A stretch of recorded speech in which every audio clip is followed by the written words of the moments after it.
Hea vaataja, täna tegeleme kristlaste tagakiusamise probleemiga ja just selle juriidilise menetlemise poole pealt.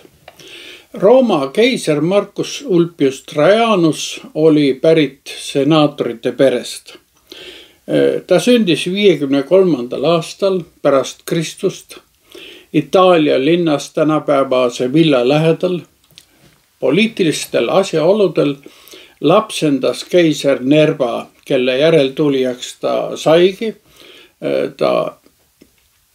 Ja aastal 98 pärast Kristust sai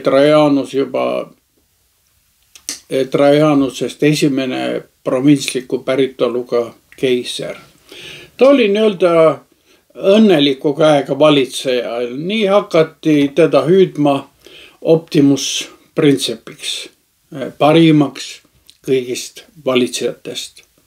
Trajanus parandas Rooma varustust toiduainetega, tegi maksusoodustusi, mis on ju alati populaarsed, ja arendas kogu impeeriumis ehitustegevust. Ehitati teid, sildu, sadamaid, avalikke hooneid ja kasarmuid.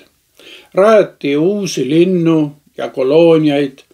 Tema valitsuse ajal saavutas Rooma impeerium suurima ulatuse. Rooma valitses Portugalist Lähis-Idani. Oma 12. valitsuse aastal sai keiser Trajanus Pontus ja Bithynia kuberner Pliniuselt kirja. Ja see oli kristlaste vastu sooritatud vägivaldsete aktsioonide raport. Kuberner väljendas selles kirjas teatud ebakindlust. Ta tunnistas, et on sattunud täiesti tundmatule territooriumile ja otseselt kirjutab nii. Küsisin neilt, kas nad on kristlased. Kui nad seda tunnistasid, küsisin ma neilt teist ja kolmandat korda sama ja seda surmanuhtluse ähvardusel. Kui nad jäid oma väite juurde, lasin ma nad ära viia. Mul polnud kahtlustki. Ükskõik, mida nad ka ei ütleks, kange kaelsust ja vastupanu tuleb igal juhul karistada. Tsitaadi lõpp. Selle vastasseisu taustaks oli Rooma keisri kultus, mida Trajanuse ajal nõuti enneolematu järeleandmatusega ja seda eriti impeeriumi idaosas. Noored kristlikud kogudused osutusid üha enam süsteemi häirivaks teguriks. Tunnistades ühte ja ainsat Jumalat, eitasid nad igasugust keisri kultuslikku kummardamist.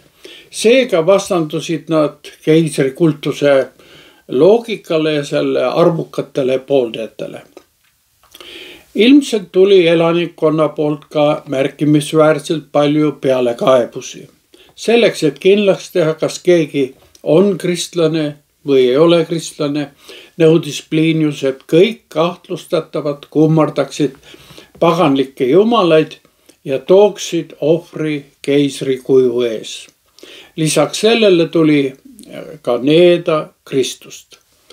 Kui kahtlusalune keeldus seda tegemast, oli ta paljastatud ja sai süüdistuse riigikorrale allumatuse ja vastupanu eest. Keiser Trajanus vastab Pliniusele teda põhimõtteliselt julgustades, kuid kehtestab siiski menetlemise korra.